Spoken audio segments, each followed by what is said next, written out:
Hi, Ben. My name is also Ben. That's about it, though. That's all we have in common. You spoke a lot about how the crime and a lot of the issues in America come with having sex out of wedlock and having basically broken up families. I was wondering your opinion on mass incarceration in this country and how that affects and ties into victimization, specifically related to black and brown people, but I'll get there in a second.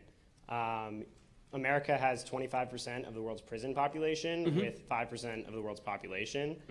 So obviously a lot of your families where kids go wrong, they don't have the support systems.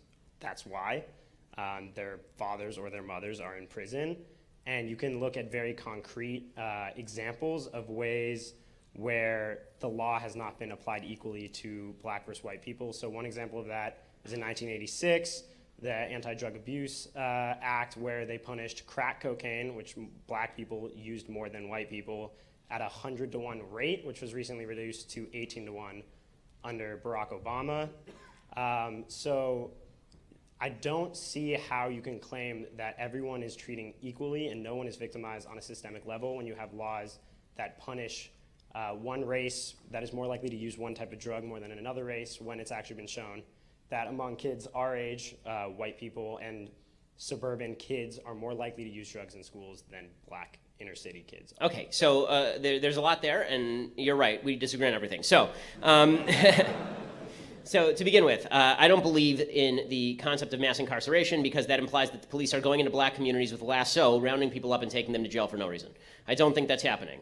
Every person who is in jail has had a trial or a plea.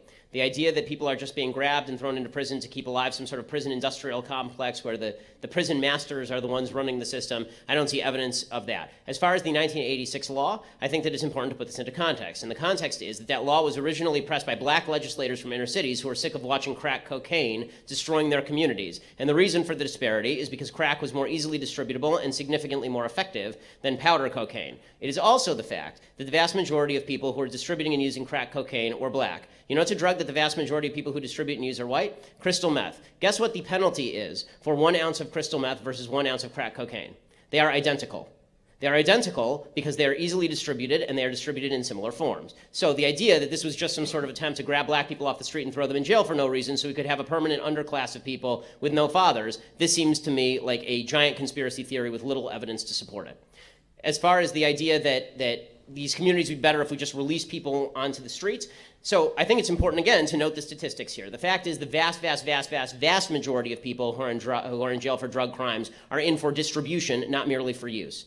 The idea that it's a black kid who's just smoking crack on the street who's getting picked up by the cops and thrown in jail, the justice system doesn't have time for that. Okay, the vast majority of even possessions that are pled down from distributions. Now, I've said earlier, I'm not in favor of the drug war.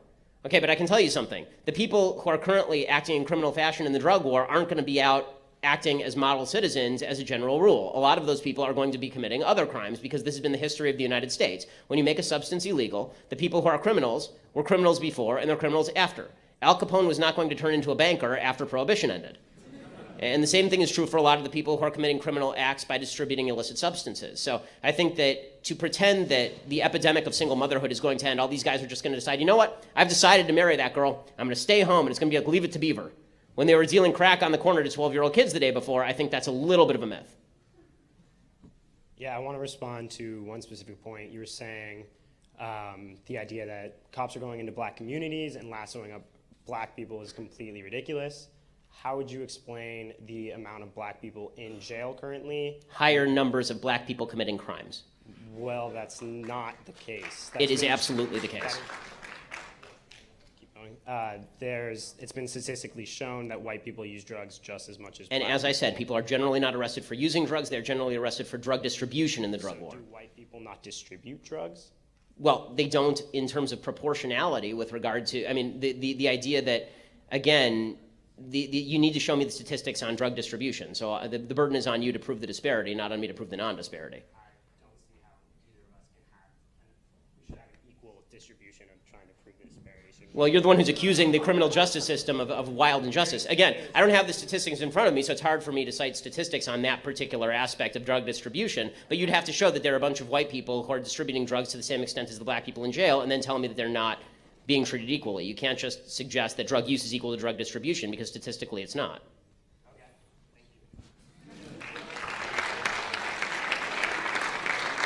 Yo.